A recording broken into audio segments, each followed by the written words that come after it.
crown, a king without a crown, king without a crown, a king without a crown, king without a crown, a king without a crown, king without a crown, a king without a crown.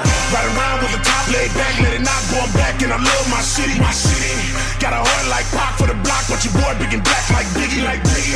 Got the dope boys with me, got the dope boys with me. So the popo see me, and they gotta pull me over 'cause they think I'm riding around with the fofo with me. I don't do it for the glory, boy, I do it for the king.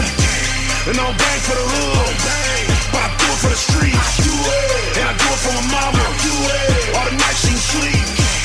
And I do it for my kids, 'cause my kids gotta eat. Granny in the kitchen, whipping them turn-ups. She told me God got me. I told her I turn up. Over beats I turn up. In the streets I turn up. Matter of fact, I'ma change my name from the on. You can call me Turn Up. Whatever you thinking or you believing, I am, I'm not. Unless you thinking or you believing, I am, I'm high. Set this world on fire. You can feel the heat. You die for that crown. Mine is I throw my crown on the ground and place it at your feet while I'm out here trying to get it. Make sure all my people leave. I'm never down for the count, and I'll never know defeat. I'm mobbing through the city, and these people watching me, but I'm a king without a crown, a king without a crown, king without a crown, a king without a crown, king without a crown, a king without a crown, king without a crown, a king without a crown. Give me $5 on pump, hey. Transmission slipping, we stay. Rent a little late, we stray. Cause mama made sure we ate. I was about 9 years old when my daddy got found. Noose wrapped around his neck in the attic of the house. Knew then that the devil was real. As the blood congealed, he kept the weapon concealed. You swear to God he had gills. Reptilian, cold-blooded killer, and his co-defendant look familiar. Say it look like me, say it look like you. If it look like a felon, then my cousin got 2. My brother got 1, then my partner got 3.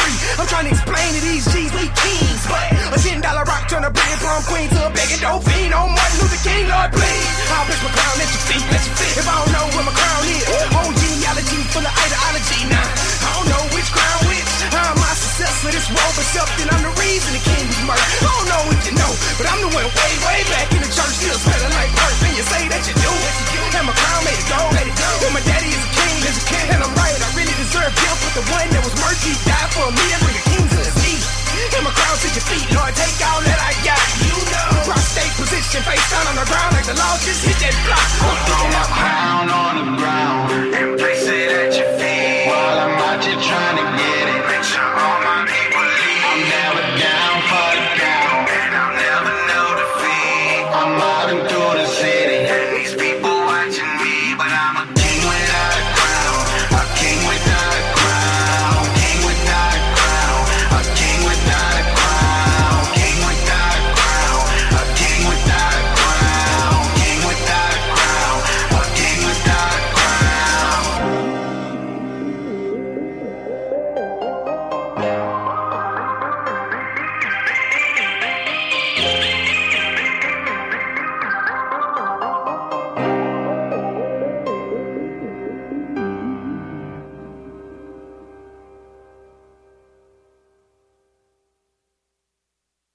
Hey, yo, cut the music. Hey, yo, I interrupt your daily scheduled broadcast on Starz Radio to let you know that this is one of the livest holy hip-hop radio shows on the face of the planet. And yeah, that's right, man. This is Preach That Fire from Hollafest Radio. You're in the field with the Track Stars. NYC, stand up. Yeah, back in the field with the Track Stars, Ryan Righteous, Sean Tanner, DJ Jeremiah. We're going to have to give this disclaimer a couple times during the show for everybody on YouTube. If you've seen the clips, it's going to look a little strange that we in here with tuxes on. But, of course, it was our boy Jeremiah who's not here today because he got married to Maya, if you remember her, that always sits next to him. So, yeah, man. So we still wearing our tuxes from the wedding. We just got back from that. So we just here celebrating, man. We doing this show for him. He wanted us to keep it going.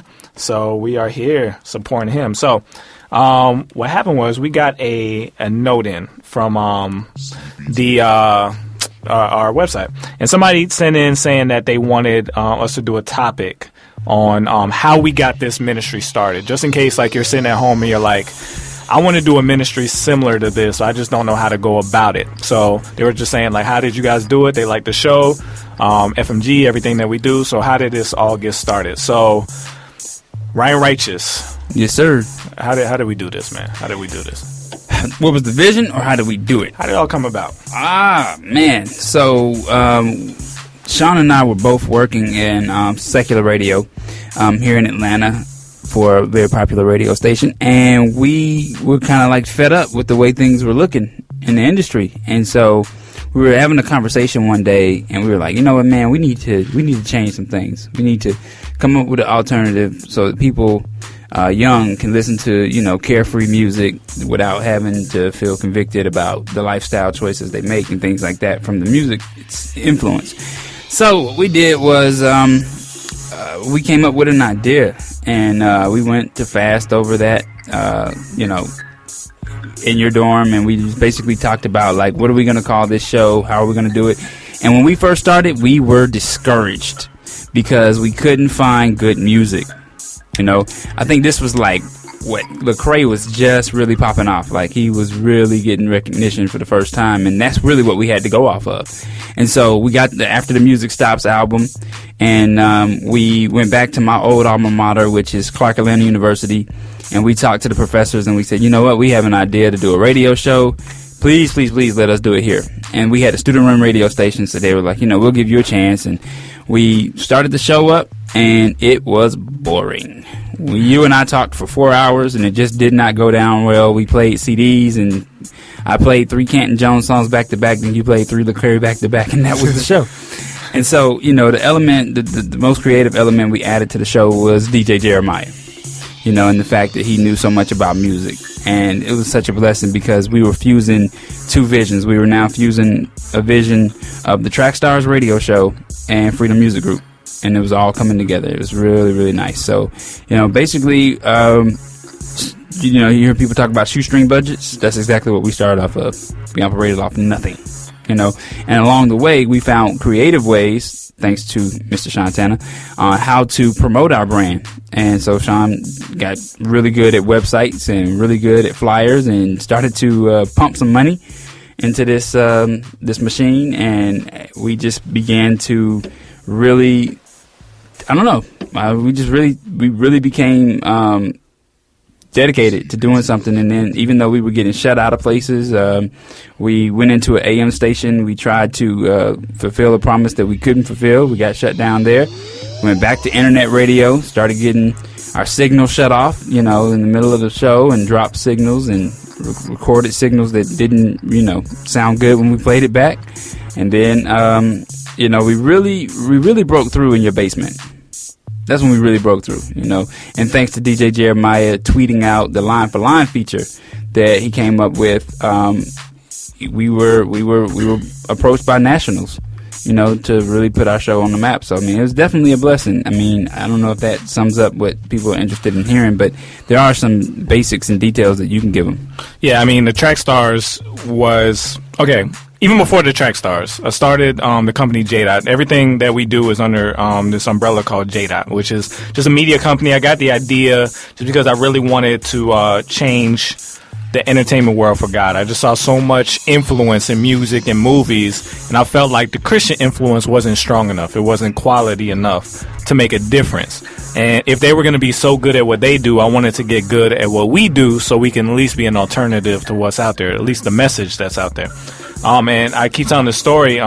This artist is amazing now, but I got a mixtape from an artist, and he was great, but his mixtape cover looked like I wouldn't want to listen to it if I didn't know him. You know what I mean? That kind of thing.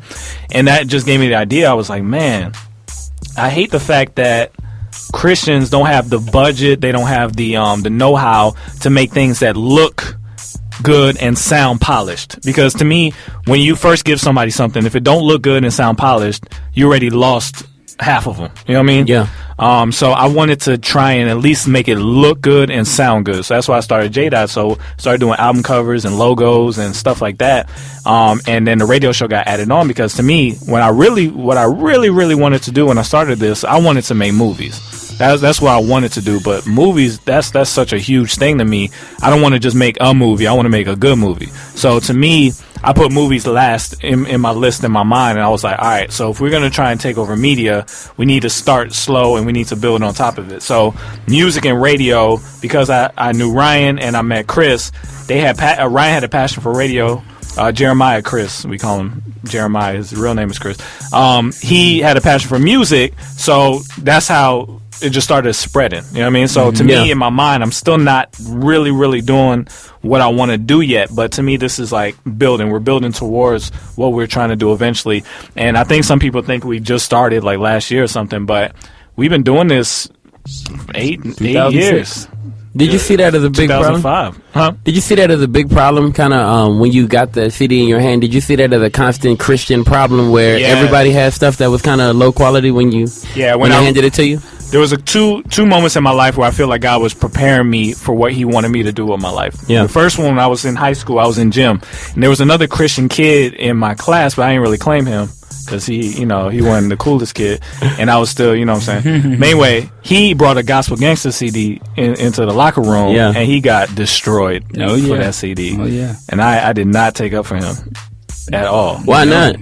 First of all, I ain't never heard him before. Got you. But their name, I just couldn't get with it. So I just stayed quiet. Yeah. I wasn't very, I was ashamed of the gospel at that point. And so I felt really bad about that, and I was like, man, why didn't I stick up for him? Part of it wasn't because I always talked about my Christianity. I had no problem talking about that, but I didn't feel confident standing up for the music. You see what I'm saying? Yeah. Because to me, I thought it was whack. I didn't listen to it. Right. You know what I'm saying? So that was one incident. The second incident I just talked about. But there was another incident. I was in the car with somebody. They weren't a Christian, at least I don't think. And somebody put in a CD, and it sounded bad. It was a rapper, but it sounded terrible. And he was like, "Oh man, what is this? Is this Christian?" Wow. And it wasn't. Wow. It wasn't, but he thought it was. Yeah. And I was like, dang. So bad rappings just sound like Christian music? Yeah. That's the rap? Yeah. So it was a couple things when I started trying to put the company together. I remember Sony's mission statement was, because remember, now Japanese electronic products have a good reputation because of Sony. Yeah. But before that, Japanese products were made fun of because they were cheap, poor quality. There would be a joke like, is that Japanese? You know what I mean? Like that kind of thing.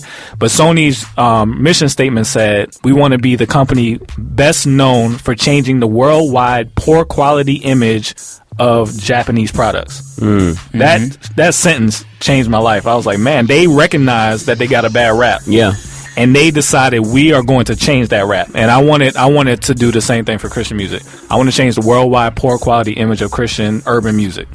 So, and entertainment, period. So that's kind of what got this whole thing going.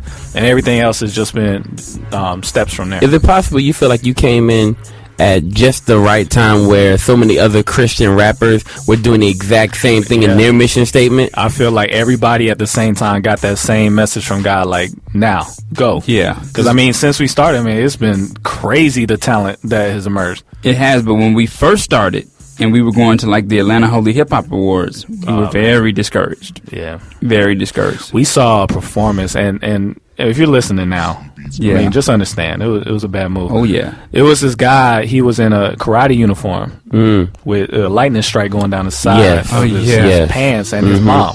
His mom was up there. All right. Yeah. And she had a lightning strike going down the side of her pants, and they were rapping. And they were kicking. Yep. And that was part of the performance. And they were just doing karate moves, and they were fighting the devil. Yeah. There was another performing group that had on khaki pants and a FUBU jersey. And he was about 45. And he was about 45, and he was with his young, nephew or something. I think he was like, yo, this is my nephew, my uncle right here. And we were just like, no. Are you sure, God? Are you sure this is possible? Like, this is, yeah. And then we finally got saved by Jay Quest, who went up there and killed the show. We were like, okay, cool. And we knew him and our personally. boy Blessed One from the clergy. Yeah. He killed it as well. So we were getting little hints that it was possible. And no disrespect to anybody who was up there doing karate chops, but there is a level as he gives a